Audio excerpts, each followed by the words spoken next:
Alright, for my creative speech, speech 4, I have decided to do my hobby of video game collecting because that's where I like to find that I'm the most creative in my endeavors to go anywhere and try to find some video games, whether it be a flea market or on eBay or Best Buy or whatever.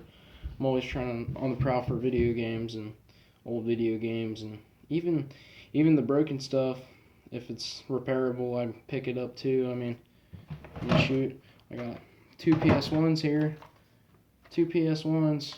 The laser's busted out of one of them, and the other one's kind of like disgusting. So I'm gonna take both the parts out of both of them and try to mix and match them together and get the best out of one, and hopefully get a working PS1 out of it because some parts are lasers busted on this one, and the other one's just kind of weird. But I'll figure it out eventually, and not only like repairs and stuff like that, but I do like collecting them. Love collecting them. I actually have all the Nintendo home consoles, starting with the NES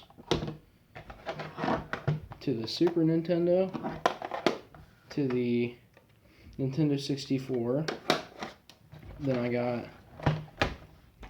GameCube, Wii, and Wii U.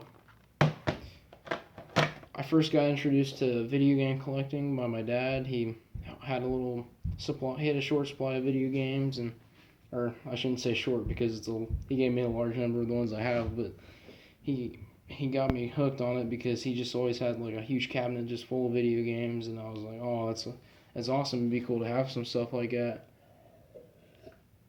And then when he started giving them to me when I was a young age, it was a big like influence on me. Like I was like, oh well, he gave me some of these consoles. Like he like for the Super Nintendo, I didn't even have the console for that because his got busted out the back and had a wire short, and my mom made him get rid of it because he said or my mom made him get rid of it because she thought it was too dangerous for a youngin to play around when he was little. So he had to get rid of that, but I ended up buying another one, so it's all cool. But yeah, how it affected others, I think. I mean, it's mostly positive. I hope. I mean, most people who come in contact with me know I'm big into video games when they come over to my house or whatever, and I like having fun by just playing like multiplayer games and like just chilling with them, and we usually have a really good time. And even people who don't really like video games are still into some genres of video games that they wouldn't normally think they would be into. Like I have buddies that play video games that are, or have buddies that don't play video games, and guys who don't, and guys who are into video games. But even the guys who don't play video games are still into some other video games. So it's it's whatever. I mean, it's cool. But another thing, old video game collecting. I actually have a 1975 Atari Pong console.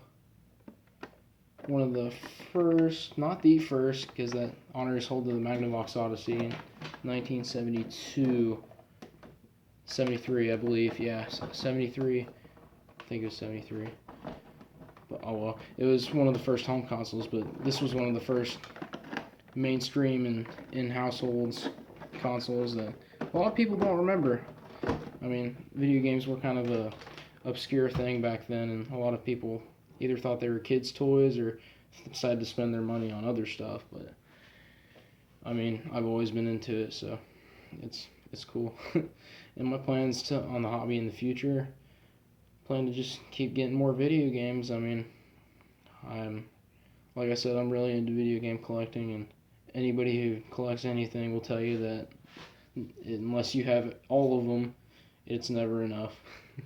And I'm not going to have all of them because there's just too many out there for one person to get. But you never know, and I'm going to keep trying until I can't collect no more, alright?